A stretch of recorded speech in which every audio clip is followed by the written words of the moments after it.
Good Morning Business, le débat. Nos débats budgétaires avec désormais ces discussions avec plutôt l'aile gauche de la politique pour le ministre de l'économie Éric Lombard. Et cette question de la morale qui revient au cœur des impôts, l'injustice fiscale, est-ce que ça existe, Nicolas Dose ? Ça peut peut-être exister, mais dire qu'on a un problème de justice fiscale en France, je réponds non. Allez, je vais vous mettre 2 bémols pour être gentil avec le cœur là. Non, mais j'ai regardé un peu ce qui définit de manière un peu basique ce que serait la justice ou la justice fiscale. Inégalité dans la répartition des charges fiscales. Point numéro 1. Inégalité dans la répartition des charges fiscales. On a moins de la moitié des ménages qui payent l'impôt sur le revenu. Y a-t-il une inégalité dans la répartition ? Un contribuable à la tranche à 45%, auquel on ajoute la CEHR, la première contribution exceptionnelle sur les revenus hérités de Sarkozy, Fillon en 2011, plus les prélèvements sociaux, il est à 59% d'imposition sur le revenu. Y a-t-il inégalité de la répartition ? Deuxième point, évasion, optimisation fiscale abusive. Alors, il est à peu près cohérent qu'effectivement les très très très hauts revenus et finalement tout en haut un taux d'imposition un petit peu plus bas dans la mesure où ces revenus, c'est pas du travail pour la plupart du temps, mais des revenus du capital qui ne connaissent pas la même imposition. Il est logique que quand vous avez des niches fiscales, quand vous avez énormément de revenus, vous puissiez en profiter de manière un peu plus massive que si vous n'avez pas beaucoup de revenus. Il est parfaitement cohérent qu'une entité qui verse déjà des montants colossaux profite des dispositifs d'optimisation pour éventuellement en verser moins. Il ne faut pas faire d'ailleurs, il y a toujours fraude et optimisation. Oui. L'optimisation, c'est légal. Moi, je suis désolé, quand vous voyez les montants que payent les très grandes entreprises ou les très hauts revenus, l'idée de se dire que quand même, s'ils peuvent essayer de contourner 2-3 trucs avec des mécanismes d'optimisation, c'est à peu près cohérent. Troisième élément, manque de progressivité dans le système fiscal. On a 10% des ménages en France qui payent 75% à eux seuls de l'impôt sur le revenu. Et c'est pas progressif.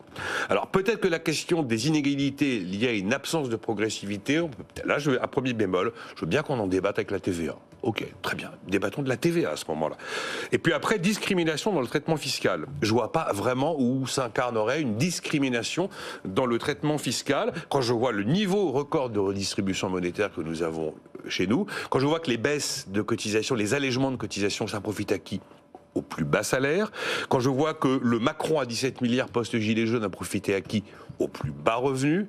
Quand je vois que la fin de la taxe d'habitation a profité à qui ? Aux 8 premiers déciles, c'est vrai, ça fait du monde. Deuxième bémol, éventuellement, si on veut évoquer une question d'inégalité sur le patrimoine, je veux bien qu'on en débatte. Allez, TVA patrimoine, je vous le concède, mais parler d'injustice fiscale en France, franchement, si on arrive à contre-argumenter ce que j'ai raconté là. Okay. TVA, Méline Montchalin a fermé la porte. Désormais, dans sa première interview, elle a dit qu'il ne se passerait rien. Quand on commence, Jean-Marc Daniel, à parler d'impôts, non pas sur l'efficacité, mais sur la morale, c'est qu'il y a un problème. Ah mais c'est très inquiétant et le problème est un problème ancien, c'est-à-dire que qu'est-ce qu'une société juste, comment est-ce qu'on répartit la charge fiscale et tout ça. Déjà dans l'Antiquité on se posait la question, il y a toute la philosophie de l'impôt et derrière tout ça. Je rappelle quand même 2 formules que je trouve très très illustratives, c'est impôt et imposteur, c'est le même mot. C'est-à-dire l'impôt c'est un mensonge, c'est l'article économie de l'encyclopédie et c'est Jean-Jacques Rousseau qui l'a écrit. Et donc Jean-Jacques Rousseau c'est quand même pas n'importe qui et qui plus est c'est pas stipendié de Goldman Sachs, c'est pas un ultra-libéral. Jean-Jacques Rousseau c'est quelqu'un qui défend normalement. Donc il y a déjà un aspect négatif dans l'impôt. Et la deuxième chose c'est que je pense que nous sommes dans ce que j'appelle un sadofiscalisme d'atmosphère, pour reprendre l'expression de Gilles Kepel qui disait il y a un djihadisme d'atmosphère. Il y a un sadofiscalisme d'atmosphère, tout le monde se sent en devoir et en droit d'imposer, de modifier la fiscalité avec un prétexte qui est la justice fiscale, ce qui est justice fiscale dans la novlangue, dans le langage courant de la politique dans laquelle nous vivons, ça veut dire cogner sur les riches. Et donc, et à partir de ça, moi, de nouveau, j'ai mes 3 remarques par rapport à ces 2 éléments. La première remarque, c'est que je rappelle que la gauche de gouvernement, la gauche qui a pris ses responsabilités, la gauche qui a véritablement modifié la réalité économique, qui est la social-démocratie historique, et qui s'était incarnée dans... Elle a fait attention au déficit public. Elle faisait attention au déficit public, et elle tenait compte du fait que, de la formule de Kennedy, l'objectif de la gauche, c'est pas d'abaisser les riches, c'est d'élever les pauvres.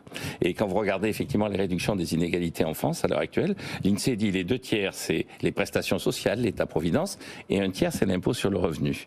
Il reste 10 secondes pour les deux autres remarques. Les deux autres...